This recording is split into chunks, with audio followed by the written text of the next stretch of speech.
Christianity's message spread west from Judea in the 1st century AD, carried by a small band of apostles. In Rome, it struggled for identity, one of many obscure cults in a crowded city. One blatant act of brutality would set it apart.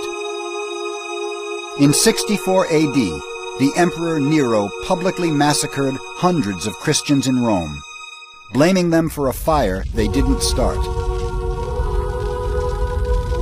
It was the first time most Romans had even heard of Christianity. But the cult was a perfect scapegoat, its values radically un-Roman. Blessed are the meek, for they shall inherit the earth. Matthew. Woe to you who are rich, for you have already received your comfort. Luke. Christianity is a protest movement in one real sense. We mustn't think of early Christians as people who went on demonstrations through the streets of Rome or picketed the Senate House or threw eggs at emperors. They're not that kind of group. They're very quiet, introverted, keeping themselves to themselves. So anti-Roman in their beliefs, but not a protest movement in the sense of marching on Rome. Christianity's most revolutionary ideal was spiritual equality. It was a direct threat to Rome's belief in hierarchy and social division. Women in particular were attracted to the new cult.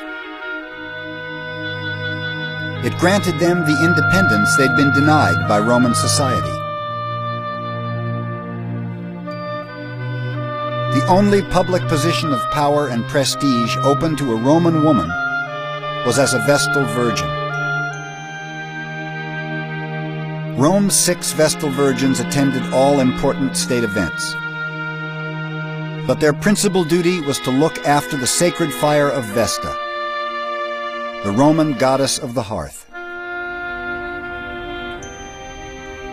This fire was the symbol of Rome's longevity, and it was their job to ensure it never went out.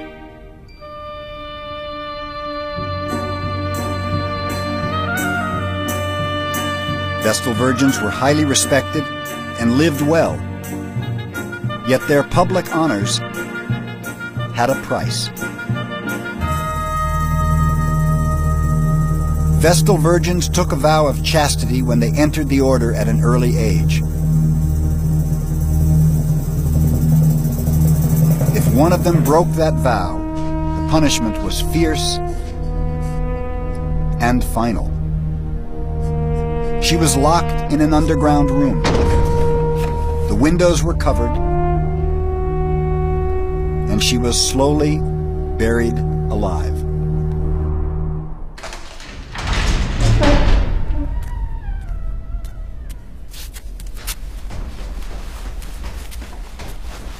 Ironically, early Christians chose to be underground. They felt safer meeting in the labyrinth of burial chambers beneath the city, known as the catacombs.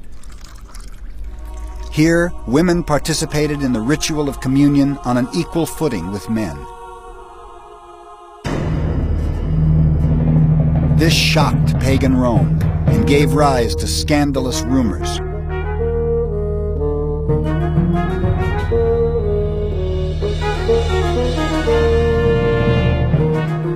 They recognize each other by secret signs, and they have sex even before they've become friends. They call each other brother and sister, and thus their common fornication becomes a kind of incest. They worship the private parts of their priest. And I've even heard that they kill children and drink their blood. Minucius Felix.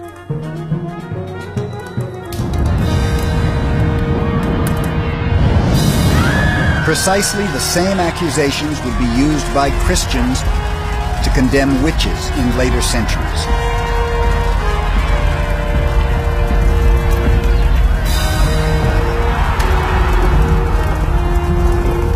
But Rome persecuted Christians for another reason. They refused to respect anyone else's gods.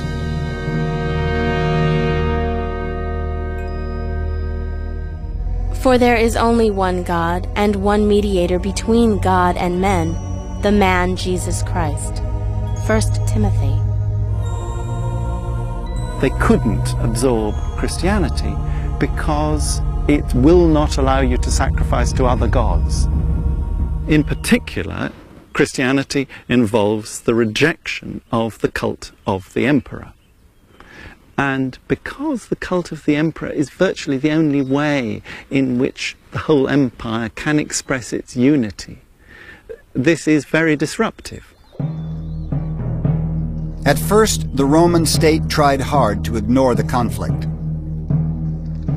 A letter from the Emperor Trajan to a provincial governor in 113 AD shows how lenient he wanted to be. These people must not be hunted out. If they are brought before you and the charge against them is proved, they must be punished. But if anyone denies he is a Christian and makes it clear he is not by offering prayers to our gods, he is to be pardoned, however suspect his past may have been. Trajan.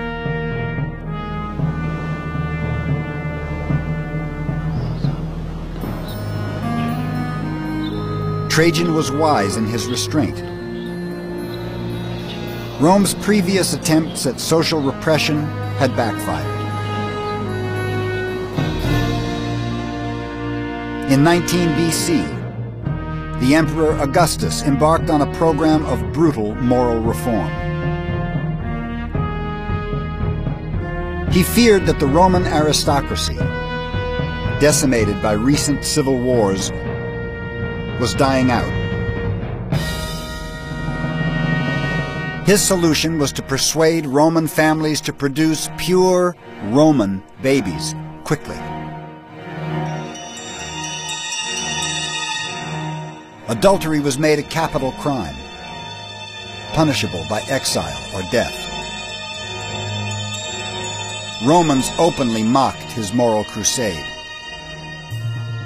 Ovid, the most popular poet of the day, provoked the emperor's wrath by publishing a book called The Art of Love, celebrating sex and secret liaisons. Augustus panicked and banished Ovid to a bleak outpost on the Black Sea. Though others have been exiled for weightier causes, a more remote land has been assigned to no one. Nothing is farther away than this land, except only the cold and the enemy and the sea whose waters congeal with the frost. Ovid.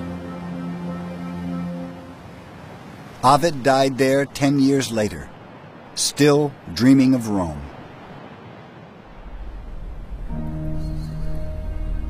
The emperor's repressive reforms were extremely unpopular and futile. They fathered more informers than children. Now the country suffered from its laws as it had done from its vices. Tacitus. But by the 2nd century AD, most Romans had forgotten the lessons of the past. Christianity's ideals were attracting upper-class women to the faith.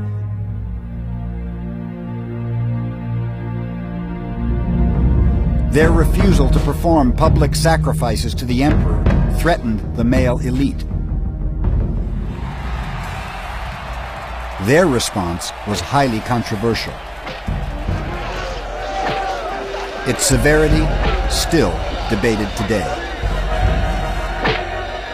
In the first 3 centuries after Christ, most Romans neither cared nor noticed Christians, and they certainly didn't see them as an endless supply of lion food. More criminals were eaten by lions in the Roman world than Christians, This is an image which has been created by later Christian sources, keen then to present themselves as an active movement of protest against Rome. And yet, accounts of public persecution have survived. Rituals of repression that backfired. For persecution produced victims. Victims willing to become martyrs.